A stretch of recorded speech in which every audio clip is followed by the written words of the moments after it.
L'entretien du vendredi, Rudy Neumeut, on parle du budget de la communauté française et de la région wallonne, un budget adopté dans un contexte de crise économique qui s'annonce. Dans ces conditions, le gouvernement peut-il réellement encore aider les citoyens ?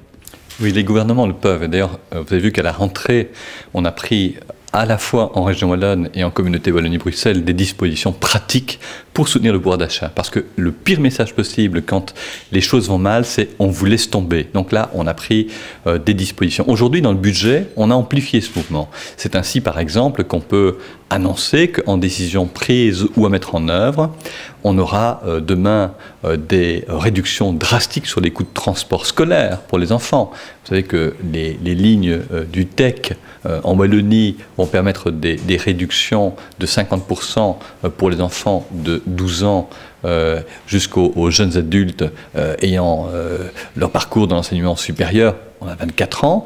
Vous avez une gratuité pour les moins de 12 ans sur le TEC. On a pris aussi des dispositions en communauté Wallonie-Bruxelles pour que les jeunes de 12 à 18 ans aient les prix d'abonnement SNCB remboursés à 50%. On a pris des mesures dans tous les domaines. Le logement, prenez le logement en région wallonne. Vous savez qu'aujourd'hui, il est difficile de se loger dans des conditions acceptables. Donc, on a fait en sorte que les gens qui acquièrent un logement aujourd'hui aient une aide de l'ordre de 100 € les 2 premières années de leur acquisition. Chaque mois, ils reçoivent 100 € et puis ensuite 50 € pendant encore 6 ans. C'est absolument important comme effort.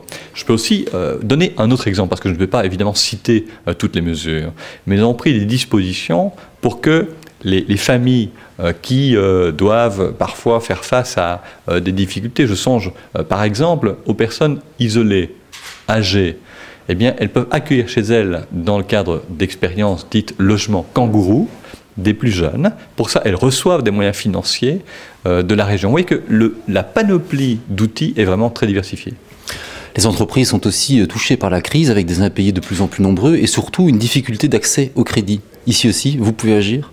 Mais oui, ce que nous avons fait notamment par le soutien direct au secteur de la construction, nous avons fait en sorte que dans le grand enjeu de l'équipement et l'amélioration de l'équipement énergétique des maisons, l'énergie alternative, les économies d'énergie aussi par l'isolation, eh bien, il y ait des prêts à taux zéro qui soient consentis. Là aussi, ce n'est qu'un exemple. Mais encore, nous avons pris des mesures directes dans le secteur de l'entreprise pour qu'il y ait un soutien aux entreprises qui émargent difficilement au crédit en mobilisant nos différents invests.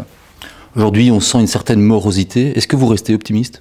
Moi, je suis indécrotablement optimiste. Pourquoi ? Parce que si, en plus de la crise, vous aviez des responsables et des décideurs qui n'ont pas d'ambition pour leurs citoyens, pour leur région, on irait tout droit vers des problèmes encore plus grands. Donc, aujourd'hui, nous avons un devoir moral de d'abord croire en nous.